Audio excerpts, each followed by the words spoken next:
Yeah. Yay, good for you. Who wants to tell us what finally happened? Yes, Patrick. They all died to the tree. They tried to kill each other. Oh, yeah. So they died. Yeah. Okay, give me some details, Sophie. They both were like trying to trick each other to get like the better. But there's reward three. out of it. Both Yeah. is two. Well, okay, sorry. They both groups. Like okay, the two people who were together and the one they both had a plan conspiring with. Well, the one guy was by himself conspiring, and then the two guys conspired together to kill him. And then he put poison in his drinks for them. And then when they killed him, the drinks were there, and they said, "Oh, let's drink to his death." And then they both died. In other words, Cole found it quite humorous, and we'll call it dark humor. But that's exactly what happened. First, the one guy said, you know, that kid that went to town, we could knock him off and then we'd have more money. We could just split it in half. But the one who proposed that also planned to kill the other guy and have it all to himself. Now, when they met the old man on the road, who do you think that old man was, by the way? Any idea? Death. Okay, I think that's a good possibility. He told them death was under the tree. What was under the tree? Baskets of gold. Now, why would he call baskets of gold death? Yes. Because we would all be fighting for it, and eventually we may kill someone over it, or we kill each other, trying to figure out who would get all the gold. Or who would get Okay, the gold. so what you're telling me specifically is Money is the root of sin. What? the partner's saying that in his tale, money is the root of all evil, but he's saying money is sin because it brings out a certain characteristic. What is it? Greed. Greed. Okay, so The money's not the sin. It's what you do. yeah. And he knew, this death on the road knew if I send him there, they're such selfish people. And you know, you can look at how they were living in the beginning of the story. I mean, who's getting drunk first thing in the morning? You've got to be quite debauched for that. And so they start their day out getting drunk, and that didn't look too good for them. And then how did they treat the old gentleman when they met him on the road? They threatened him. They threatened him, they were rude, and does anyone remember what the man said to them? He was waiting, right?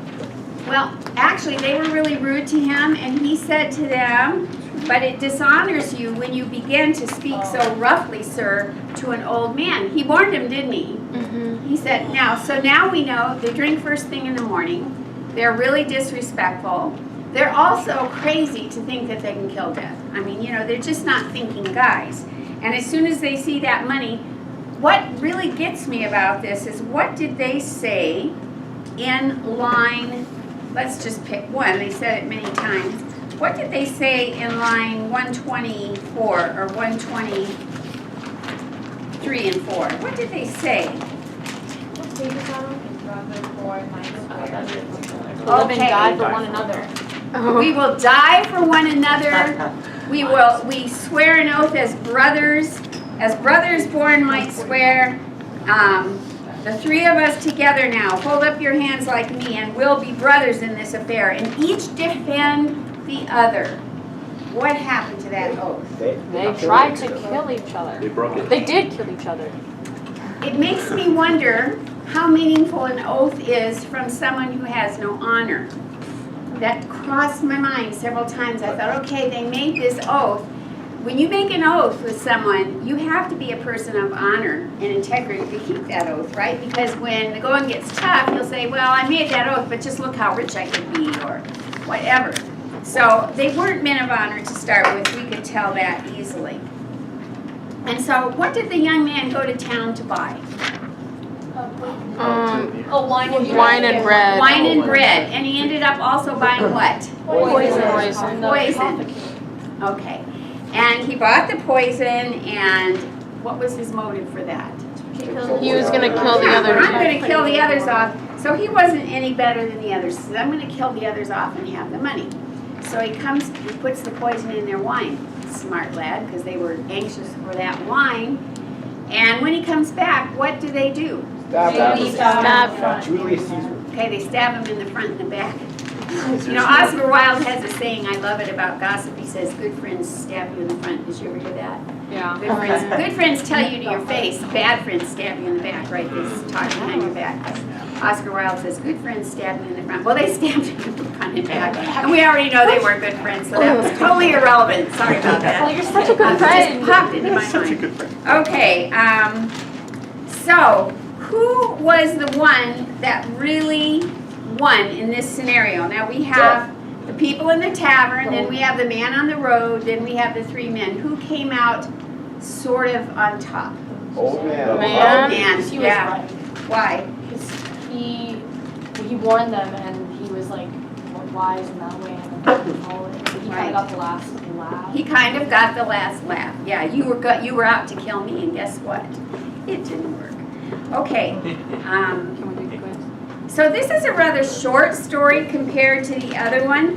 Someone tell me what their analysis is of why the partner always told this in church. Who can tell me? Oh, Can you tell me, James? no. No? Can you, Holly? I bet people felt like less greedy. They wanted to give, so like they started giving more money Okay. because so- they heard that like people they're like, oh, they kept all this money to themselves and they like died. So they're like, maybe I need to get rid of my money. Right. What were you going to say, Alana? Basically the same thing. He would like guilt trip them into giving money so that they wouldn't die, and then he probably took that money. Yes. Was his motive to make the people less greedy? No. To get No, it was to get their He money was from greedy him. himself. And he bragged Talking about, about. I preached against the very thing I'm doing. Do you remember that? Yeah. Yeah, He himself admitted to is. being a fraud. Yeah, he admits to being a fraud. He says, I'm greedy and I'm preaching against greed. Isn't that funny? Did you think that was funny? No. I didn't either. Yes, Patrick. What, do you think that it was a parable or Yeah. Yeah. His parable against greed that the greedy man was using to talk people out of their money. So there's a little irony. Okay, please turn to page 176 in your textbook. 176. Death of Arthur. Now, this author was French, obviously, because he called his story Morte d'Arthur, which is Le Français for the death of Arthur. And his name was Sir Thomas Mallory. You on your own are going to read the very short bio on him. It's just one little column, and you have to look on RenWeb to see what page that is because I don't remember. But what we're going to do today is we're going to say farewell to Chaucer. And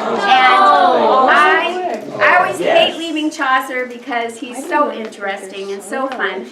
But we're leaving Chaucer. We finished Chaucer. We were shown two of the stories of the tales. If you enjoyed those, there's many tales I cannot show you in a private school because they're rather bawdy. But he was depicting the people of the day. And he got away with it by saying, it was so funny, in his narration he says, this isn't very nice, but it's not my fault. It's what this is. So this is a story this guy told, and people fell for that. They didn't realize, hey, you're writing the story, you know. It was like, he got away with it just fine. But anyway, we're going to say bye to Chaucer, and I hope you visit him again someday. I find Chaucer very interesting and a lot of fun to read. And you may even someday want to be challenged to read it in its original English, like I was, and I had to spend a few months studying it before I could do it. It was fun. But we're going to go to a very famous legend, and that is the legend of what?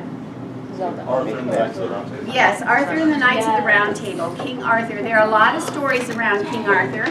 They were legends. It is said that this is based on a true person, these stories, but of course the details of the stories I'm sure are dramatized and many made up. But it has always been a very popular story for movies and books. Everybody loves King Arthur and the Knights of the Round Table.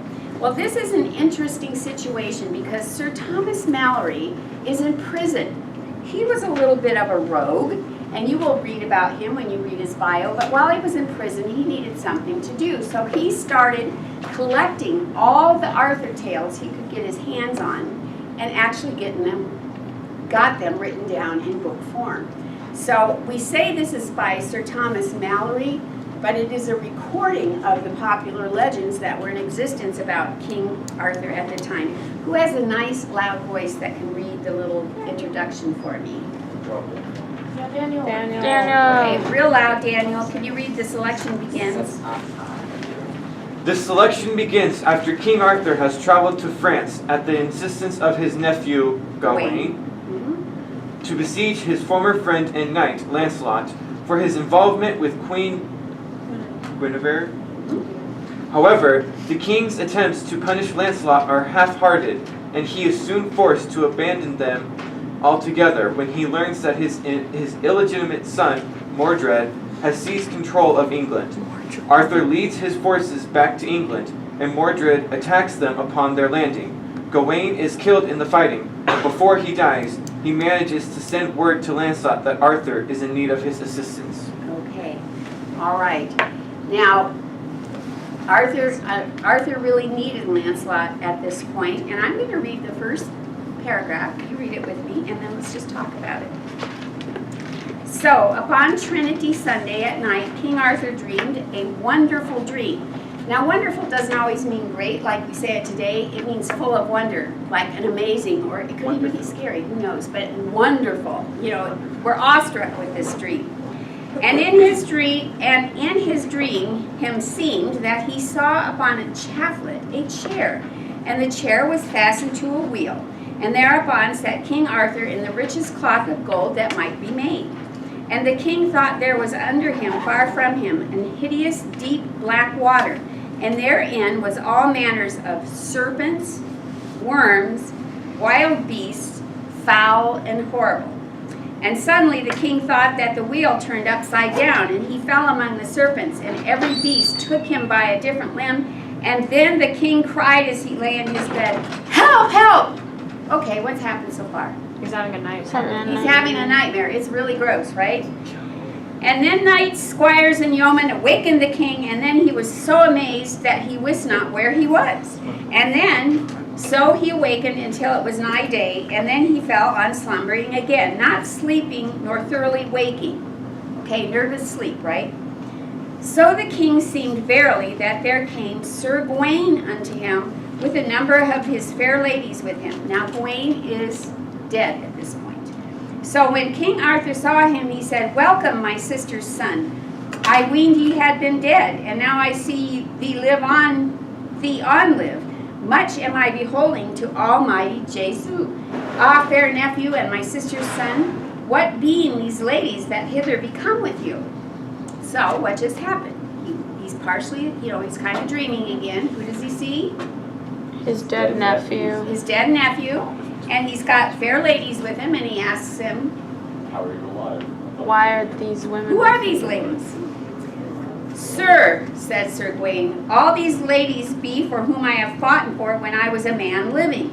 And all these are those that I did battle for in righteous quarrels. And God hath given them that grace at their great prayer, because I did battle for them for their right, that they should bring me hither unto you.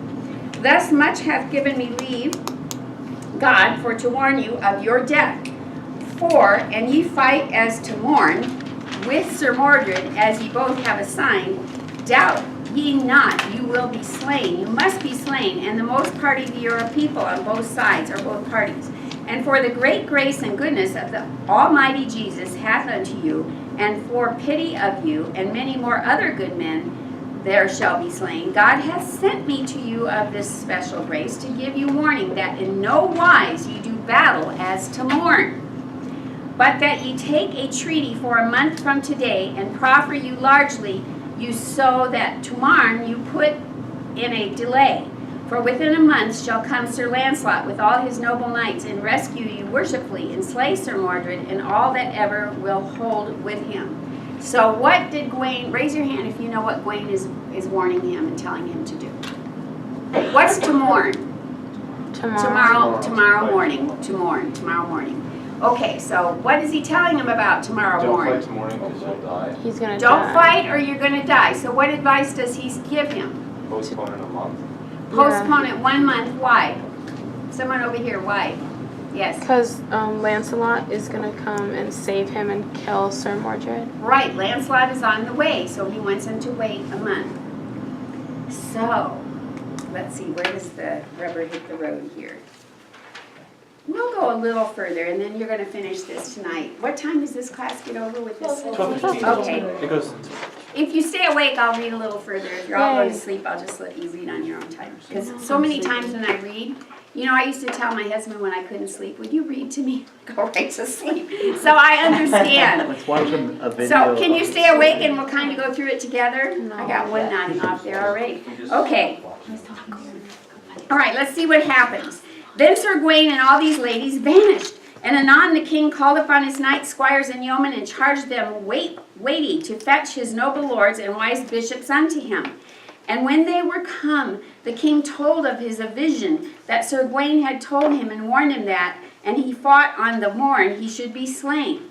Then the king commanded Sir Lucan the butler and his brother Sir Bedivere the bold, with 2 bishops with them, and charged them in any wise to take a treaty for a month from today with Sir Mordred. And spare not, proffer him lands and goods as much as ye think reasonable.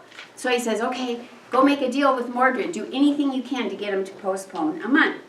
So then they departed and came to Sir Mordred, where he had grim host of 100,000. And there they entreated Sir Mordred long time. And at last Sir Mordred was agreed for to have Cornwall and Kent by King Arthur's days. And after that, all England after the days of King Arthur. Whoa. So what did they offer him if he'd wait 1 month? All of England when? After the Arthur king dies. died. That was pretty big. Then were they condescended that King Arthur and Sir Mordred should meet betwixt both their hosts, and each of them should bring 14 persons. And so they came with this word unto Arthur. Then said he, I am glad that this is done. And so he went into the field. And when King Arthur should depart, he warned all his hosts that, and they see any sword drawn, look, ye come on fiercely and slay that traitor Mordred, for I no wise trust him. So he's going to meet Mordred to seal the deal, but he tells his men, if you see one of his men, draw a sword, be ready to fight, because I don't trust this guy. And likewise, Sir Mordred warned his host that, ye see any manner of sword drawn, and look that ye come on fiercely, and so slay all that ever before you standeth, for in no wise I will not trust for this treaty. And in the same wise said Mordred unto his host, for I know well my father will be avenged upon me. And so they met as their appointment was, and were agreed, and accorded thoroughly. And wine was fetched, and they drank together. Right so came an adder out of a little heath bush, and it stung a knight in the foot. And so when the knight felt himself so stung, he looked down and saw the adder, and anon he drew his sword to slay the adder, and thought none other harm. And when the host on both parties saw the sword drawn, and they blew beams, trumpets, horns, and shouted grimly. And so both hosts dressed them together. And King Arthur took his horse and said, alas, this unhappy day, and so rode to his party, and Sir Mordred in the like wise. And never since was there never seen a more dolefuller battle in no Christian land, for there was but rushing and riding, lunging and striking, and many a grim word was there spoken of either to the other, and many a deadly stroke. But ever King Arthur rode throughout the battle of Sir Mordred many times, and did full nobly as a noble king should do, and at all times he fainted never. And Sir Mordred did this devoir that day, and put himself in great peril. So, devoir is French for duty. And thus they fought all the long day, and never stinted, till the noble knights were laid to the cold earth. Okay, now, they're fighting. Let's see what happens to Mordred and Arthur. So, read on.